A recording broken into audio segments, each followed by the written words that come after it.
Ayan, may papakita ko sa inyo ito. Itong, ano to? Ang ganda niya, di ba, oh? Yung niyog-niyugan. Ganito pala ang bulaklak ng niyog-niyugan, di ba? Ang cute niya. Para siyang blossom. Oh, di ba? Ang cute.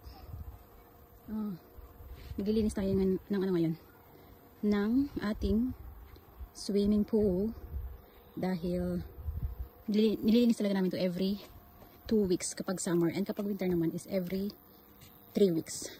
So, inaano ko muna siya. Sinusweep muna. And then tomorrow is i-vacuum. And then afternoon is i-test natin ang water. Dadalhin natin siya sa poolside.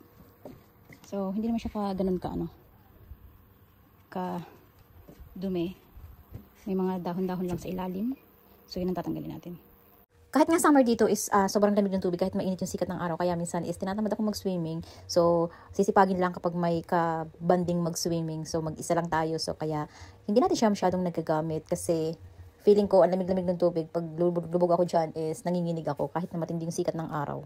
At kahit nga hindi natin ito masyadong ginagamit, is talagang obligasyon natin na linisin. Kasi pangit naman kapag yung water nito is nag-turn into different color. So kaya ayan, alam talaga yan, ninilook after namin every 2 weeks talaga is nililinis namin yan. Hindi pwedeng hindi. And everyday naman is tinatanggalan ko siya ng dahon. Kasi nasa outdoor nga ito. So yung mga dahon dyan sa paligid is napupunta dito. So kailangan tanggalin natin. Masaklap pa dyan kapag winter and autumn, siyempre malakas yung hangin. Talagang sobrang dami ng ng mga dahon dyan sa ibabaw. Kasi nga, itong sa paligid namin is puro mga dahon-dahon. So talagang malalaglag siya dyan.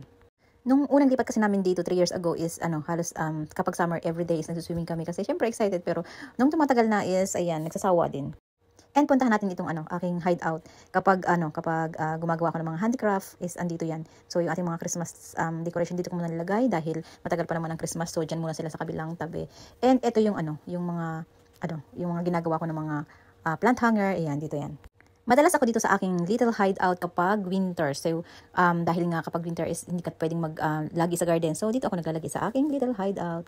And itong aking nasa kabilang corner na ito is super ganda. Ang cute-cute na. Ito yung aking lagyan ng mga succulent. So, walang tanim siya ngayon. So, maybe in few days time, lagyan natin siya ng tanim. And itong aking ginawa kong, decoration dyan sa kabilang sulok. Itong nakuha ko dun sa damo-damo dun sa aking paligid. So, ayan. Ginawa ko siyang vase, flower vase dyan sa gilid, dried.